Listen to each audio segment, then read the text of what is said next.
Hello there, everyone, and a very warm welcome to this Show Me the Way LinkedIn Live. Very grateful to you all for joining me today. So this is a special Show Me the Way live conversation with Sarah Pierman, the Chief Executive of Dynamic Boards. So today's Show Me the Way is a live conversation with Sarah Pierman, the Chief Executive of Dynamic Boards. We're going to be discussing the role of non-execs in companies, who gets them, how long they're for, what your responsibilities are, and whether they're paid or not, that crucial point. The idea of these LinkedIn Lives is to show you what's possible and with non-execs, whether it's something for you. So do please send in your questions via the live stream. And if you're listening to this back on replay, on the podcast or on the recording, do please connect with Sarah and I to ask any further questions. So our focus today is going to be how to even get these roles, which in my opinion can feel quite elitist and inaccessible. Before we speak to Sarah, a little context on where things currently stand in biggest businesses in the UK when it comes to boards. Now, it feels quite positive, actually. We have nearly 40% women on FTSE boards compared to 12.5%, just 12.5% 10 years ago. The Parker Review set the target of one minority ethnic director on FTSE boards. And as of March last year, 2022, 89% of FTSE 100 companies met the target, 55% of FTSE 250. So now I'm going to bring Sarah back in. Thank you very much for being so patient, Sarah. So Sarah, tell me a little bit about Dynamic Boards and how you came to set it up. Thank you, Naomi. Great to be with you. So when I was 29, I became a non-executive director. And as many of you know, that's not the average age of a non-exec. So I got to know this bizarre marketplace. And I started chatting to people about non-executive directors. And I realized that I could just open with the phrase, have you ever thought about being a non-exec director? And I was meeting fantastic people who I thought should definitely on boards. And they were saying, oh yeah, I looked into that. And I found these websites that were charging me money to view the board roles, sometimes £150, sometimes 500, £2,000. Basically, organisations were making money out of the fact that people want to be a non-exec.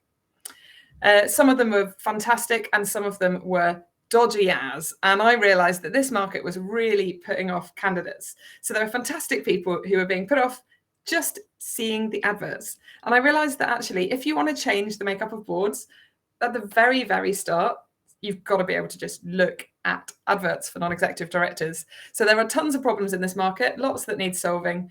And I would say that those fantastic stats that you mentioned, Naomi, are not reflective of the entire market. Those are the stats that definitely are talking about FTSE boards.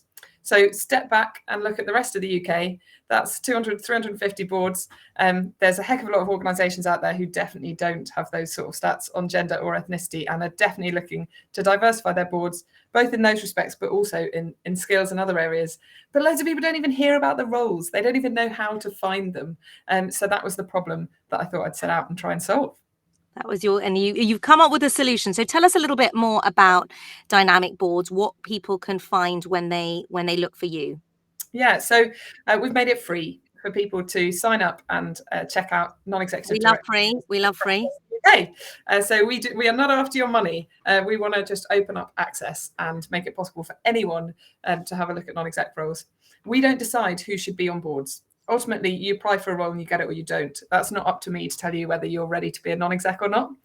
We are friendly, we are welcoming. We basically have responded to what's been a very stuffy elitist closed shop and said, okay, what would be the opposite? What would be doing this with a smile, with a welcome, and making people feel that someone like them could end up on a board? So we tell stories of people who have ended up on boards that are from totally different backgrounds and a total mix of backgrounds to try and break some of those preconceived ideas that people have of what a non-exec is or looks like. Speaking of those preconceived ideas, like in my head, someone who does a non-exec has probably been very, very senior, part of a senior leadership team for many, many years, totally understands accounting, P&L, the structures of business, profit, and all of that stuff. Is that what a board makeup is? Is that what individual organizations are looking for? Yeah, so Naomi, I've been on boards with, and I've been on 4 boards now, and lots of them have talent that you have perfectly described. People that have been CEOs have phenomenal experience, maybe 40 years of career experience. They're fantastic at reading P&Ls, and they are really great people to have on boards. So anyone that is in one of those positions, I'd say go for it. Have a look at non-exec roles. But what I'd also say is if you have a board that is all people like that, you are going to struggle to get a good mix of perspectives. So what you need is a good mix. So you need people who have that very senior level leadership experience and are towards the end of their career because they understand what the chief exec might be going through and they come at it from a different perspective. Then it's helpful to have younger people. It's helpful to have people that are digital natives. It's helpful to have people that have experience in comms, maybe like you, Naomi. People that can bring other perspectives, not just when we talk about protected characteristics, but also skill set and experience perspectives. People that might have worked in more fast-moving, dynamic organisations, particularly when you're looking at large corporates, so they can think about how they use some of those skills. People that are great at listening to customers. There's a huge number of skills and areas that we need around the board table. So it is definitely not that classic corporate CEO on its own. And perhaps I should have mentioned this or asked it right at the beginning. Can you just outline what exactly the role of a non-exec is within an organisation? Yeah, so the funny thing, there is no other job role that starts with non. You're partly defined by what you're not. So you're not an executive. So who are the executive? The executives are the CEO, FD, CFO, depends on the organisation as to what that setup is. But you are not one of them. You are independent. You don't work in the company day to day. So you are there to bring that independent perspective, fresh thinking to the organisation. But you are a director, so non-executive director. You are a director, so it's a legal role.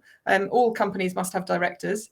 So the phrase that is really helpful to understand this is the board of directors are collectively responsible. So imagine everyone sitting around that board table. Collectively, you're responsible for that organisation, but you're also personally liable.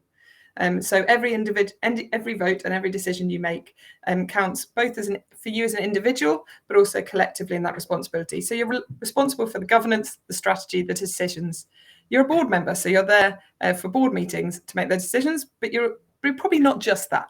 In a good organisation, it means you will get more involved in that. You should know what's going on in the organisation. You should have ways to check the temperature of the culture and have a sense of what's going on.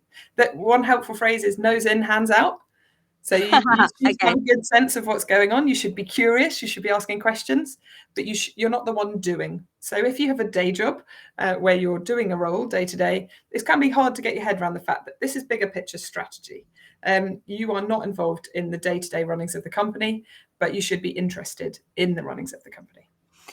Yeah, that's quite fascinating because I would think, especially for paid roles, there is a big time commitment. Can you outline a little bit about how that works, what's expected of you? And I suppose it's different for different organisations. Yeah, there's a huge variety, Naomi, and that's why I guess it's worth looking at adverts and seeing any particular organisation you're looking at, what they're asking for.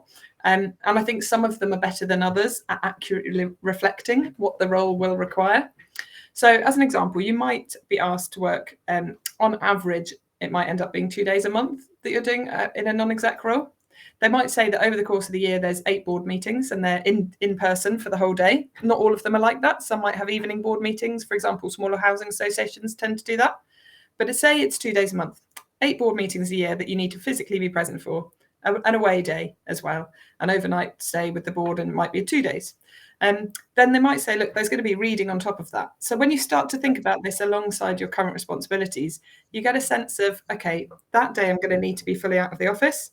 The reading you might decide that you can do in evenings and weekends, and you can shuffle that yourself. If you're passionate about being a non-exec, you tend to be able to find ways to make the time work. The big challenge comes is when an organisation is in a crisis situation or in a period of serious change, then there might be more time required from the board. So that's where you need some flex. You need to be able to roll up your sleeves and put in more hours when it's needed. And when you said some of the responsibility comes onto you, the buck stops, what does that mean? Like, say there was a massive issue with fraud, for example. How does that filter down to you or up to you as an non-exec? So the tricky thing to get your head around is you are as liable as a CEO. you have the same level of liability.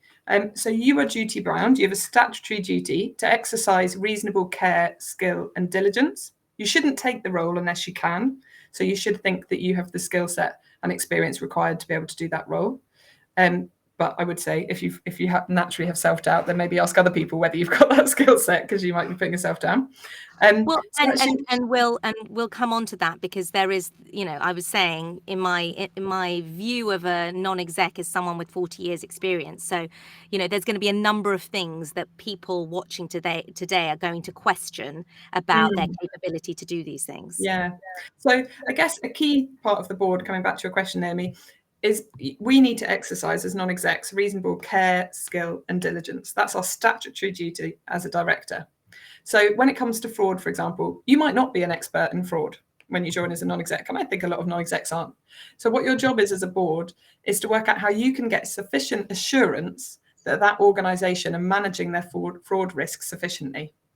So that might mean, obviously, that you're going to ask the organisation to prepare papers for the board, present to the board, and the board may ask questions. Actually, it can be quite helpful sometimes having people from outside of an industry, because they might ask some really basic questions that other people aren't asking. But it might mean also occasionally you need an independent review to come in and assess that risk and appraise it for the board. So you need to get comfortable with the risks that the organisation has and how they're mitigating them, because ultimately it is the director's responsibility. I feel almost like you need a kind of 101 board pack, but I suppose that's given to you on entry. Let me just say to everyone, grateful for your questions. So do please keep sending them in. I will be sharing some of those at the end.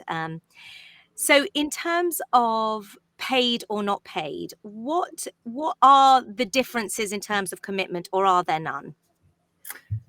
Interesting question there, Naomi. Is there a difference? So you can get unpaid roles that have huge time commitments, and you can get paid roles that don't. There's everything out there. So I think it's worth having conversations with the board members before you join. So you don't just hear what they've put in the advert, you actually hear what it's felt like for those individuals, because sometimes it doesn't always add up. But paid roles, yeah, there are lots of paid roles that are in socially good and socially impacting areas, like housing associations pay board members in England and in Wales. And there's lots of organisations, obviously, that don't pay their board members, like charity trusteeships. As to how much their time equipment is, it's very, very hard to say on average. But I do think the 2 days a month gives you a bit of a proxy for a lot of roles. Can you just give us some more practical ideas on how to get them? I'm wondering, I'm thinking within my organization at the moment, we have a huge property team. So do you think, okay, I work within a property team doing PR and comms, maybe some advocacy work as well. Do I go for something within that remit, within the world of property, or do I go for something within an area of interest? Is it a kind of career builder? I want to move into something else. How's it best to think about that first board appointment? I think what you've set out there, Naomi, is a few different strategies you could take. So there isn't one approach for everyone. One thing I would say is don't be necessarily limited to the sectors you've worked in historically. So lots of boards will be asking for skill sets that they know are outside of their sector. For example, like a legal services board might be asking for people with comms experience or HR experience. And that's not something that you generally get from lawyers. So it might be lawyers that look at that role and think about that role, where actually they're looking for non-lawyers. So you need to be able to have an open mind in how you approach this. So be open-minded to go outside your sector. I've found it really interesting working outside the sector. And I think when you think about organisations and how we share thoughts and ideas around the country, actually, when you have people that stick to a sector for their whole career, and everyone on the board is from that sector, the diversity of thought that you're getting isn't as great as if you pull people from other sectors in. So I think there's got to be a mix there. I think it's really helpful to have people around the board who know the sector well, but you also want people who are teasing out other ideas and bringing other ideas from other sectors. And speaking to that diversity of thought, we've had a question come in from Matthew. What are the new type of skills that boards need in the future, particularly around digital expertise? Yeah, well, Naomi already mentioned fraud, and actually people who understand cyber and risk are incredibly valuable to boards. But Matthew, I think you're totally right. Digital expertise is incredibly helpful, and sometimes that comes with younger candidates, but actually there's a bit of a mix there. We've seen the percentage of FTSE boards. I remember at one point it was 6% of FTSE board directors had any experience in technology. I'm sure that's gone up since then. But actually, when you think about the challenges that organisations are facing and the amount of their operations that is going to be happening digitally, it's balmy to think of boards not having that skill set. So I think it's really important that boards look to recruit in those areas, but also people that have those skills need to be looking at board roles. And I guess one of my things that I think I'd really love to change in the UK is if you think about our tech hub of London, all the skills that we have, all the people that are phenomenally talented working in fast growth industries, are they at all interested on being on the board of NHS Foundation Trusts, smaller SMEs up north?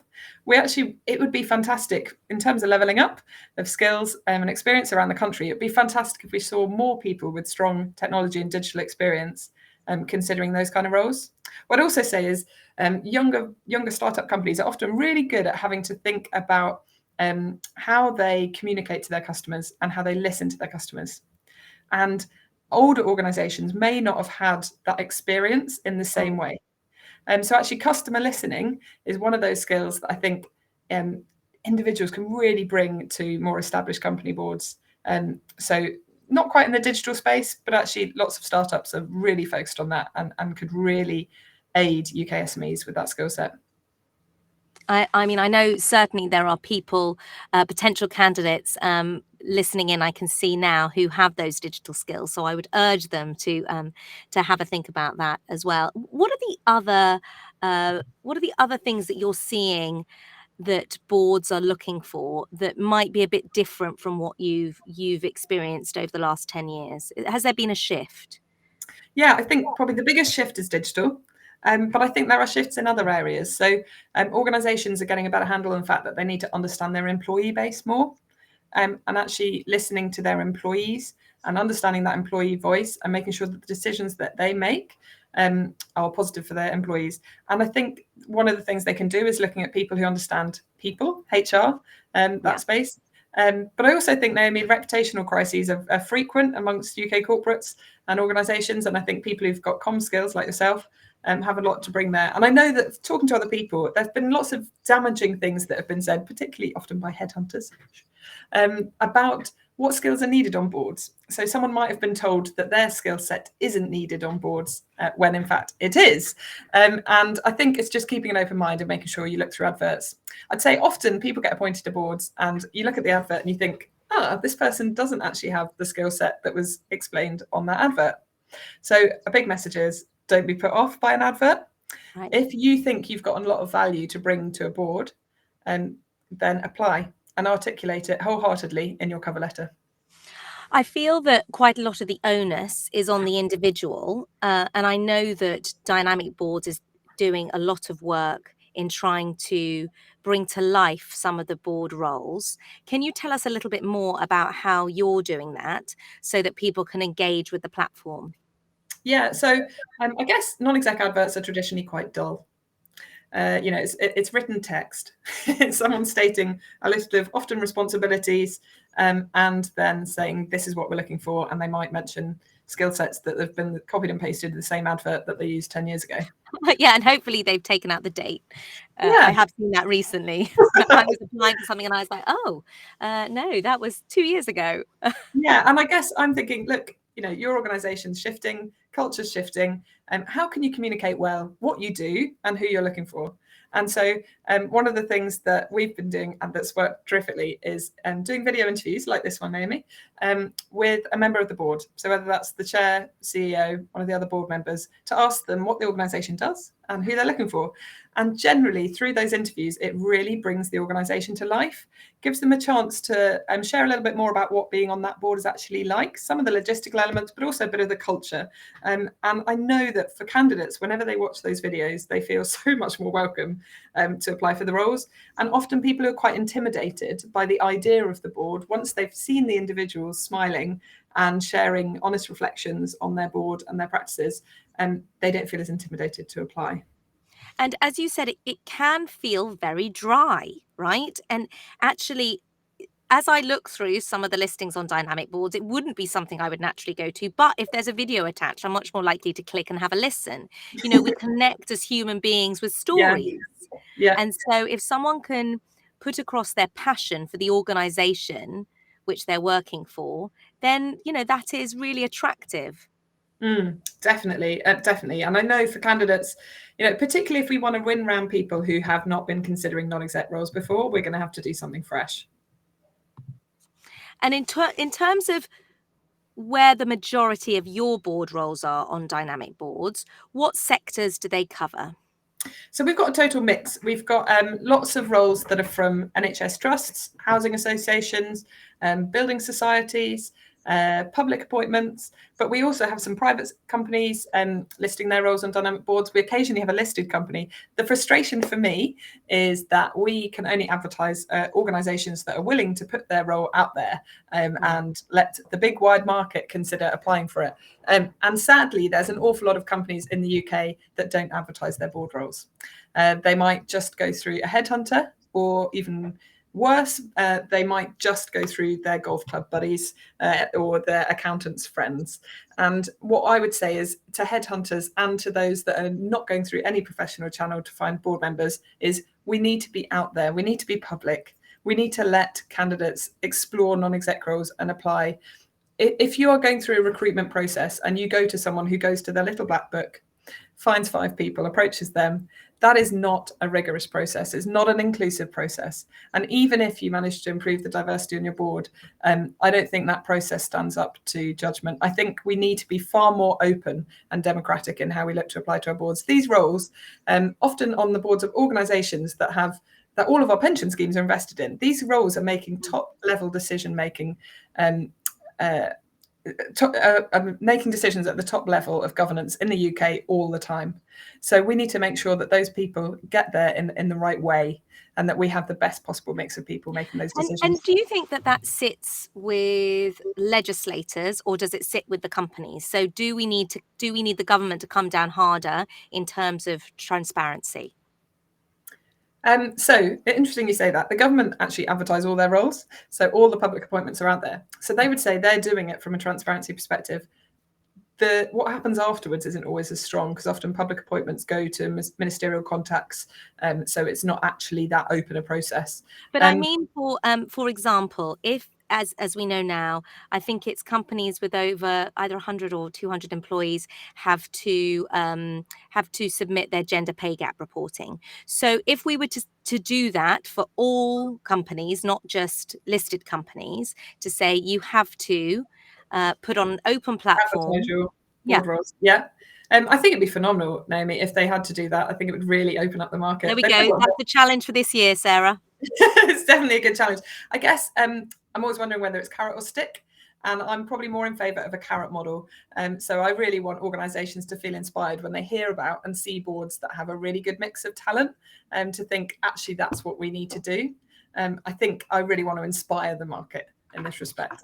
You see, but I wonder how one does that, how one gets it comes back down to comms, but how you help companies that might not have the diversity see the diversity of other companies and tell those stories. Yeah, so a great example is a family-owned business we worked with that had never had anyone around the board that wasn't in the family. And they came to us and said, we want to change that. We need someone with finance skills and someone with technology skills, and we don't have them in the family.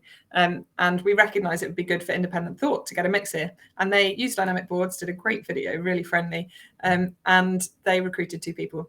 So that's fantastic for me. We need to tell that story.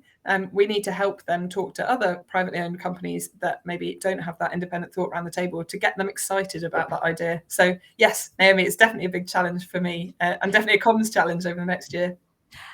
So can you give us, I won't make you do 5, but a few top tips for those who are watching and listening, who are interested in getting non-execs, on how to start this journey, this board journey? Yeah, so hopefully you'll find that dynamic boards is helpful. We've set it up to definitely help candidates in that position. So sign up to dynamic boards and start having a look at the roles. Once you start looking at the roles, you might see that you've got the skills for some of those roles, or you might start to have a sense of what sorts of organisations you'd be interested in. I'd say be really open-minded about the sorts of organisations you could join. Consider outside your sector, consider elsewhere in the country. Remember that you don't have to be there every day, so you could travel for these kind of roles. So think about those transferable skills, be open-minded. I'd say don't spray and pray. Don't start applying to hundreds of non-exec roles. I think it's really key to find an organisation where you actually believe in what they do, you think you can get passionate about that, you think you've got the skills and values to bring, and then do a lot of diligence on the organisation and work hard on your CV and cover letter to make sure you really articulate the value that you would bring. And we've got some tips on that on dynamic boards. We've got lots of blogs and lots of videos, interviews with people who are non-execs, and so hopefully you find that that can help give you some inspiration as well. Sarah, thank you so much. So to find out more about dynamic boards, I suppose people just Google it, but do you want to give the website address as well? dynamicboards.co.uk. Okay, brilliant. Thank you very much. And if anyone wants to connect with Sarah on LinkedIn, you are at Sarah Pierman. Okay, brilliant. Well, listen, thank you so much for joining us today, Sarah. Thanks to everyone who tuned in. If you'd like to find out more about Show Me the Way, then do have a look at my LinkedIn page and over on my Instagram. We're going to be doing a series of these LinkedIn Lives over the course of the coming months. The next one is on financial markets and why you need to know how the financial markets work.